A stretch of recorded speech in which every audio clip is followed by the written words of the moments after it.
Olá pessoal, fazendo mais um vídeo para vocês. Eu fiz um vídeo falando sobre esse assunto, porém eu fui postar no canal aqui, não consegui postar porque esse canal só pode postar vídeo de 15 minutos e o que eu fiz bateu 21 minutos. Então postei no outro canal lá, mas para começar do zero fica difícil. Aqui eu já tenho umas visualização bem pouquinho, mas já tenho. E como os outros vídeos estão aqui, seria continuidade, né? Eu quero contar como que foi que o cartel mexicano me pegou lá no México, na minha travessia, quando eu tentei ir para os Estados Unidos. Então eu vou falar para vocês como que foi, como que eu saí daqui, qual foi a minha rota que eu fiz e como que o cartel nos pegou lá nos Estados Unidos e como não deu certo o meu plano, apesar de ter passado praticamente um mês dentro do México. Saí daqui dia 16 de maio e cheguei aqui em Guarulhos dia 17 de junho. Então um mês aí dentro do México e não consegui entrar para os Estados Unidos. Vou falar para você por que não entrei nos Estados Unidos, não deu certo, entendeu? Bem, eu tinha uma barbearia no Rio de Janeiro, morava lá, passei tudo para frente. Na verdade, dei minha barbearia para um rapaz que trabalhava comigo, colombiano, muita gente boa, e plano de ir para os Estados Unidos. E, cara, era meu sonho, negaram meu visto, então eu falei, vou como a galera vai, vou como a maioria vai legal mesmo, né, com coiote. Só que eu não contactei um coiote porque eu não tinha recurso suficiente para pagar um coiote. Então eu juntei minhas economias, um pouco de dinheiro, comprei uma passagem aérea para El Salvador. Já tinha visto a rota pelo YouTube, com outros canais como o Nilo, Fernando, e uma galera que entrou aí pelo México, atravessou o México sem coiote, e os caras foram sem coiote, né, e conseguiram entrar nos Estados Unidos. Então, me inspirei nessa galera aí, coloquei um mochilão nas costas, peguei um avião, desci ao Salvador. El Salvador eu já fiz por terra, né, dormi lá Cheguei lá em Salvador, era 10 horas da noite, né? Eu tinha uma reserva que eu tinha que chegar no hotel, era 11 horas da noite. Peguei para quem não sabe, o aeroporto de El Salvador fica fora da capital, que é São Salvador. Então eu peguei um táxi, né? E fica a 40 quilômetros da capital e rodei até a cidade de São Salvador. Cheguei lá à noite já, umas 11 horas, já fechando o hostel, né? Era um hostel chamado Flor do Vulcão. Mas cheguei lá, consegui chegar a tempo, me hospedei, saí à noite na rua. Tem uns vídeos lá atrás, você vai ver eu comendo na rua lá, saí na rua para comer, comi, dormi nesse hostel, estava muito quente mesmo, um calor insuportável, de manhã cedo, já 5 horas da manhã, peguei um Uber, fui lá para o Terminal Ocidente, que é a rodoviária que é lá, onde sai o ônibus com direção a Guatemala, fronteira da Guatemala. El Salvador é relativamente um país pequeno, é fácil de atravessar. Então peguei um ônibus para Guatemala que chegou na Guatemala umas 3 horas da tarde por aí. Eu saí lá de São Salvador e cheguei na fronteira da Guatemala. Ao chegar na Guatemala foi tranquilo em El Salvador. Aí começou os problemas. Eu sabia que nós brasileiros não precisa de visto para entrar na Guatemala.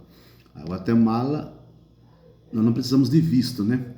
Então, quando chegou na Guatemala, a maioria que vai fazer esse caminho atravessa pelo rio clandestinamente. Eu falei, não vou atravessar clandestinamente, eu vou botar meu passaporte e se eles quiserem me deportar, vai me deportar. Então vai me cobrar uma propina. Eu sabia que eles cobravam propina.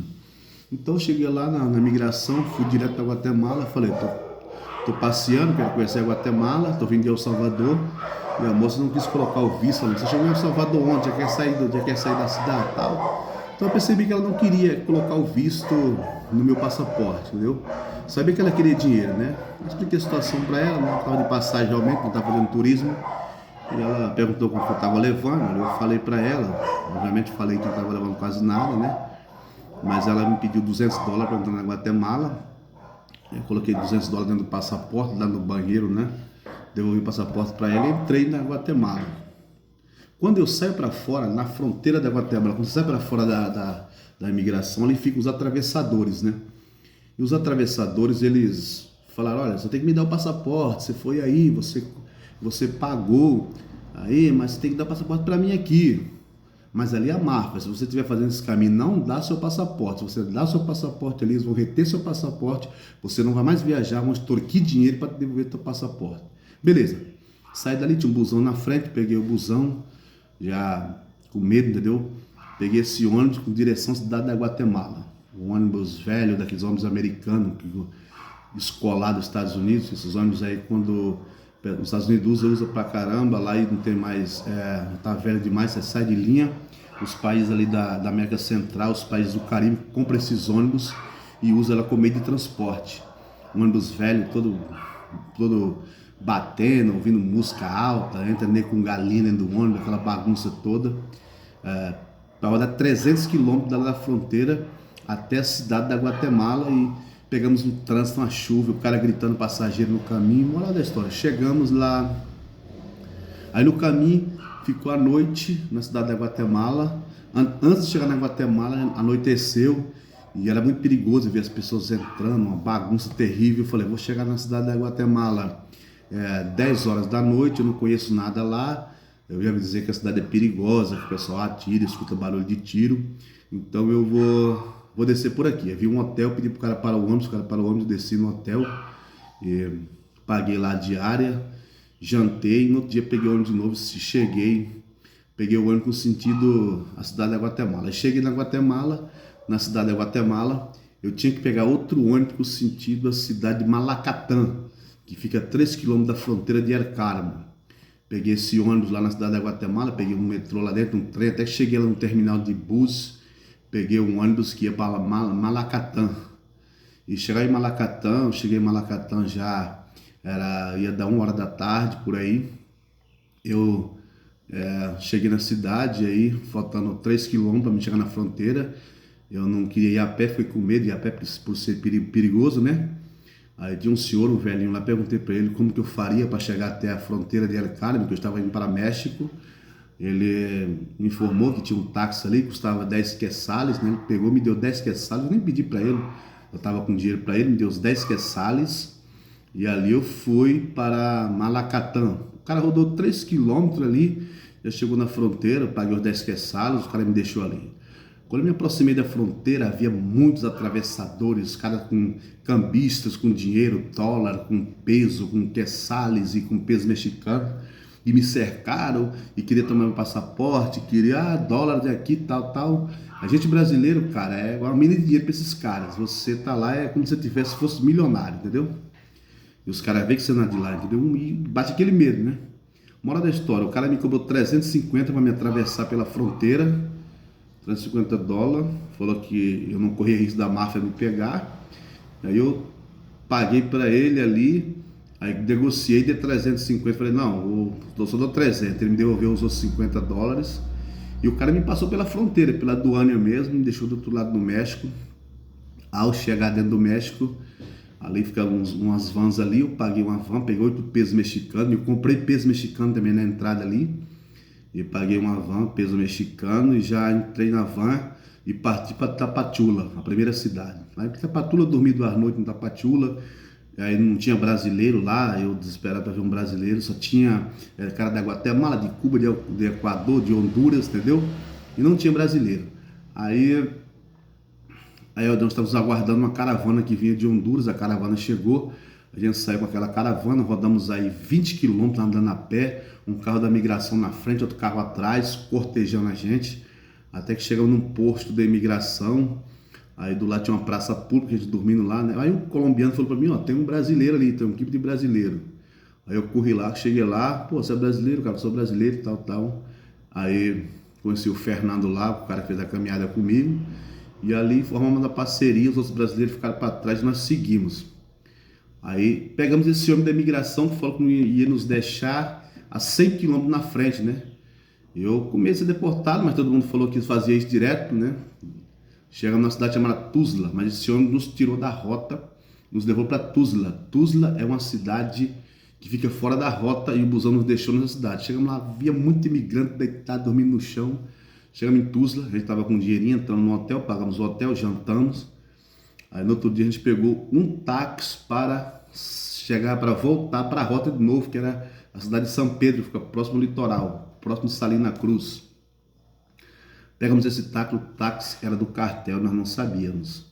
Então o táxi deixou nós ali no cartel, chegamos lá às 6 horas da tarde, os caras tudo armados,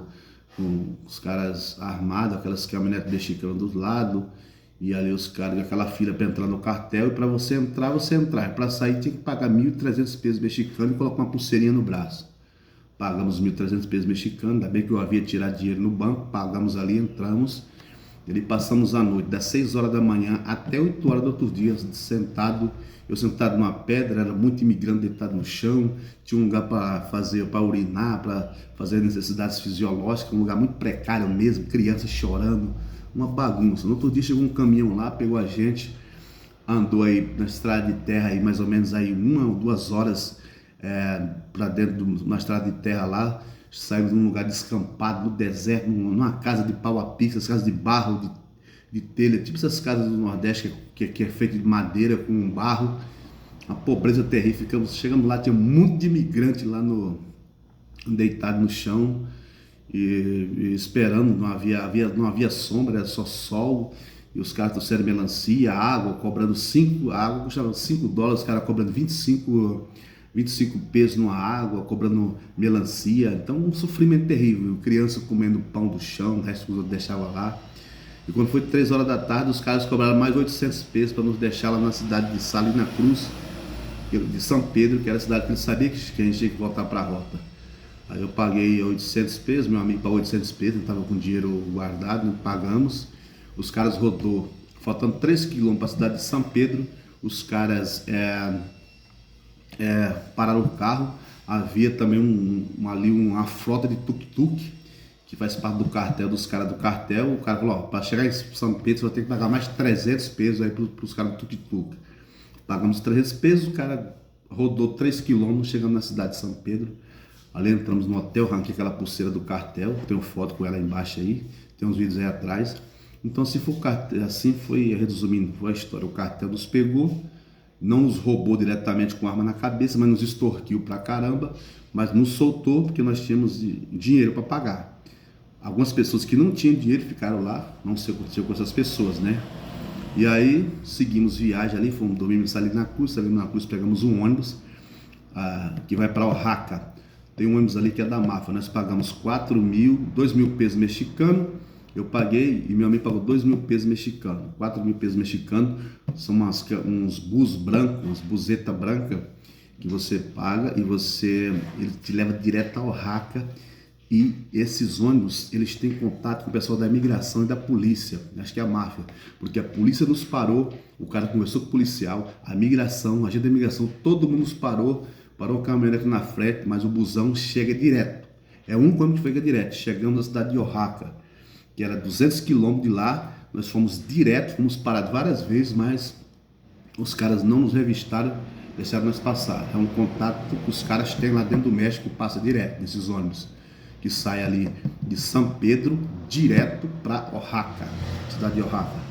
Chegando em Oaxaca, tem outro ônibus, que meu amigo Fernando tinha um contato, que ele já havia ido, ele não deu certo a primeira vez, então ele foi de novo comigo, por isso eu encontrei com ele. Chegamos em Oaxaca, tem outro busão, que aí é 8.000 pesos mexicanos por cada pessoa, para poder nos levar de Oaxaca até a cidade do México, a capital do México, cidade do México.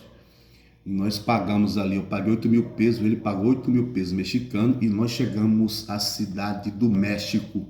Cara, era 300 e poucos quilômetros, mais ou menos, não, 400 quilômetros. Chegamos à noite na cidade do México, damos o dia inteiro e o ônibus não foi parado pela imigração, tinha imigração no caminho, tinha polícia, o ônibus passa direto.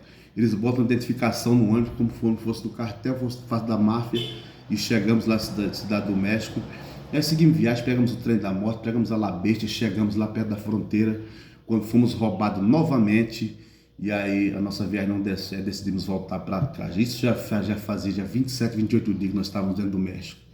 Então esse é o resumo da minha viagem, entendeu? Para os Estados Unidos. Tentei entrar nos Estados Unidos, não deu certo, a gente voltou.